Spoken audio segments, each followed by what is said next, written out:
One of my favorite sayings, don't forget the yet.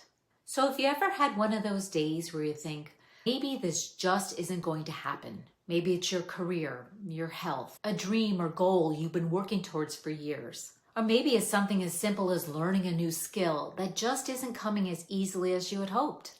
Let's just say I've had a few of those moments myself. Moments where discouragement starts to sound a lot like certainty. Where my brain quietly whispers, see, this is proof it's never going to happen.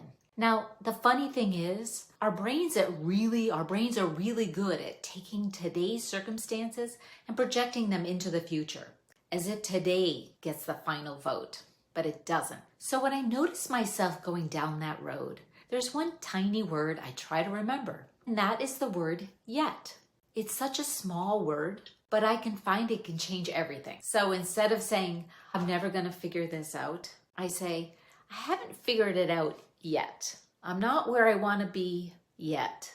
Now, nothing about my circumstances have changed, but something inside me has. And that little word yet reminds me that the story is still being written.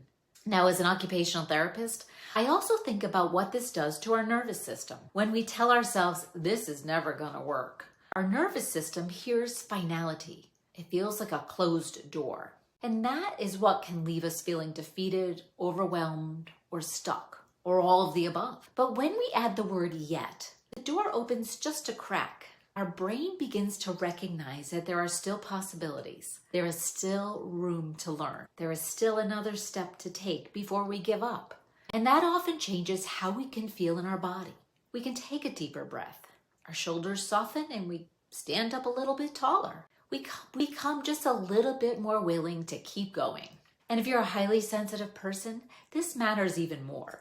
Because we process experiences so deeply, it's really easy to confuse today's emotions with tomorrow's reality. We can unintentionally believe that because something feels impossible today, it will always feel impossible. But feelings aren't forecasts, and discouragement isn't our destiny. Today is simply today. So the next time you catch yourself thinking, it's never going to happen, pause for a second. Add that one small word, yet, and then notice what happens. Notice whether hope returns, even if it's just 1%.